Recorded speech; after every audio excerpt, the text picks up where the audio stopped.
Hello, GT500 forum. So, it is the day that we do the squeeze test. From left to right, we have some generic Chinese FL2062 equivalent.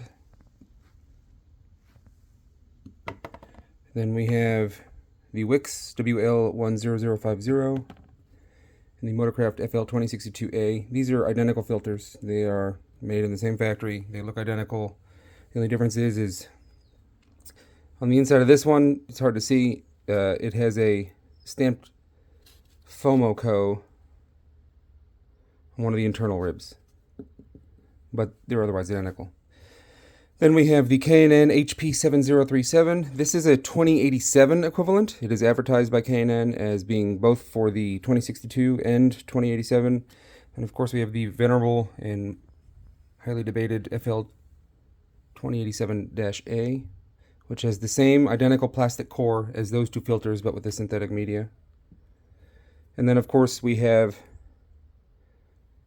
the original FL2087 steel core. This one is used, donated graciously by Mario off the forums.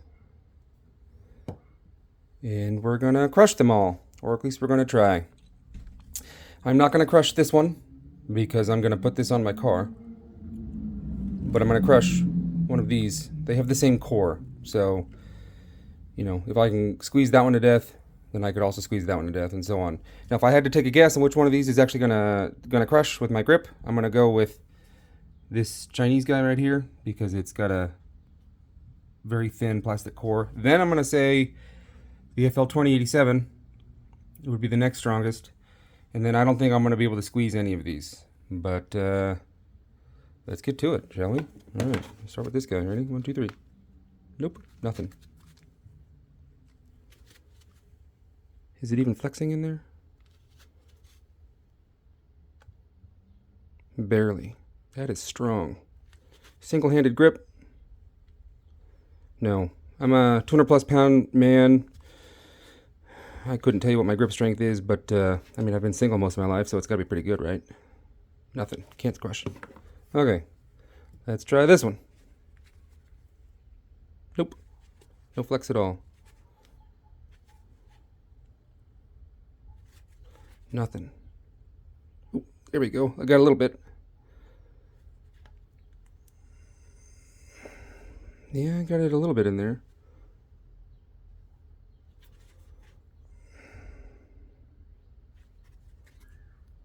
Nothing. Can't crush that. I mean, I flattened the media, but... And there's a small perforation in the cage. Not perforation, but indent, I should say. This is strong. Stronger than I thought it was going to be. Go back to this one.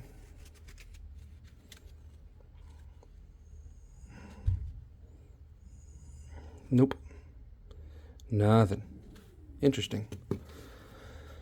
Alright. Well, I don't think there's any reason to try one of these, but we'll try it nonetheless.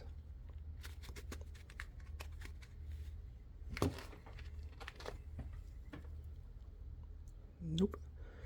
No deformation in the cage. There's deformation in the pleats.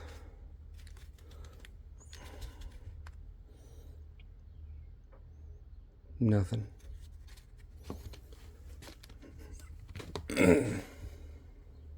Nope.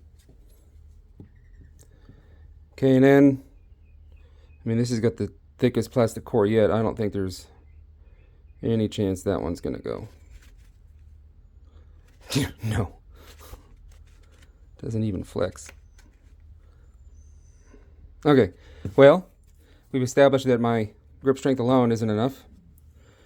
Let's see if I can crush them with my fat ass, shall we? Down on the ground.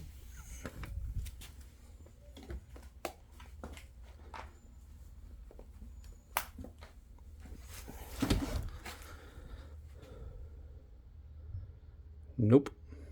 I heard a small pop. Oh, it's slightly deformed. You can kind of see it towards the inside. Next up, this guy. Oh, there it went. Squished. Flattened.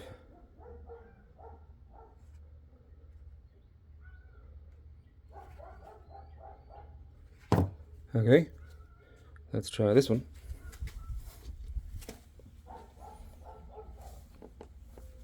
I'm bouncing up and down on it, 1 foot, all my weight on my heel.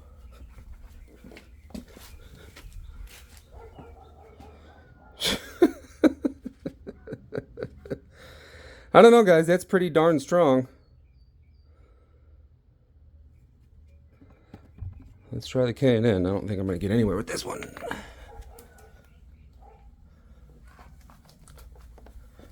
Bouncy, bouncy, bouncy. Ooh, crack.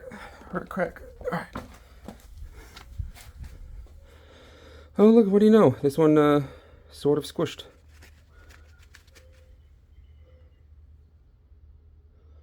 I still can't squeeze it with my hand. But it sort of did squish. The amount of bounces, or the number of bounces, I didn't count, so I could have given one of these filters an extra bounce. The 2087 squished as soon as I put my heel on it. So that one didn't even make it to a single bounce. These three over here I was bouncing on with all my weight, pressed on my heel on the center of those filters, and they didn't break. This one deformed a little bit. This one, hard to tell if it deformed. Looks like it did on that left side going in to the right.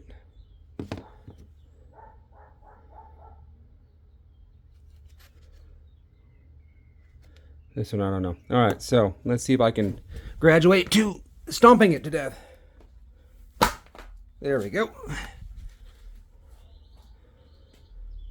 Yeah, I broke the core.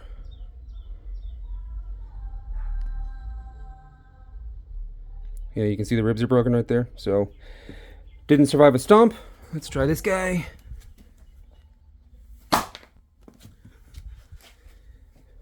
Didn't survive a stomp. Broke the ribs. You can see them. Piece of the ribs. Let's see if this one can survive a stomp.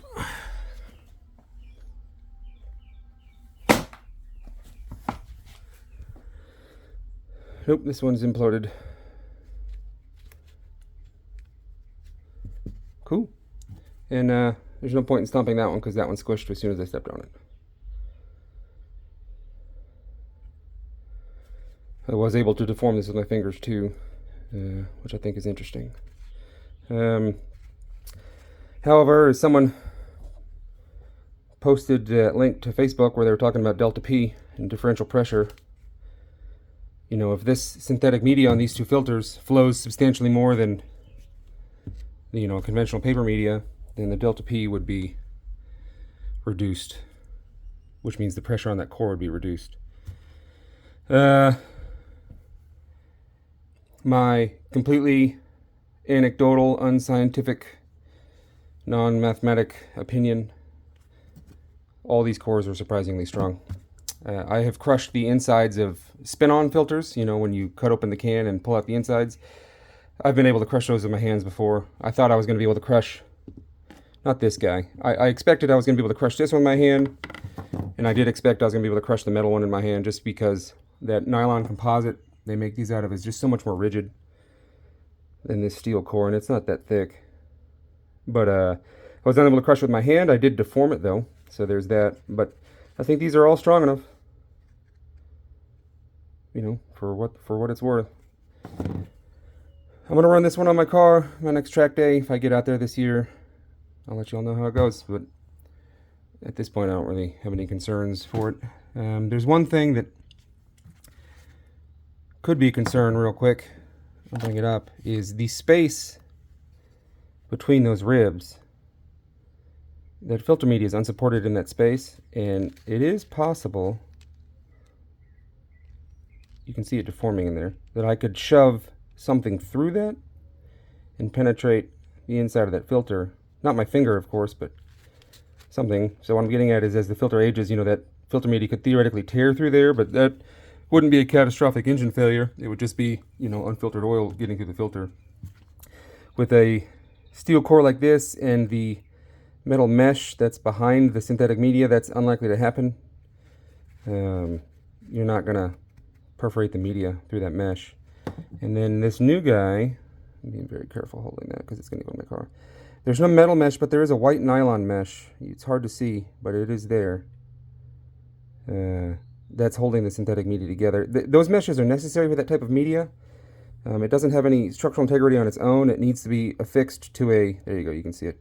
It needs to be affixed to a backing material to hold it together. Otherwise, it'll just kind of pull away like fiberglass insulation. So that mesh can be metal, it can be plastic. Historically, it's been metal, but newer synthetic, media filter designs that I've seen have been that white nylon plastic right there. You're not going to be able to perforate that either. That stuff is strong. You can't tear it. If I were to rip that open, I wouldn't be able to tear the media. And then this K&N,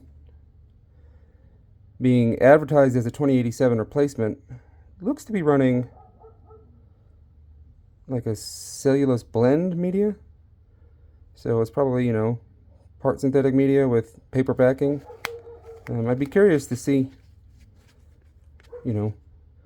what that would flow. But if K&N's saying it'll meet the 2087 requirements, then who are we to judge? But anyways, there you go, guys. That's the end of the video.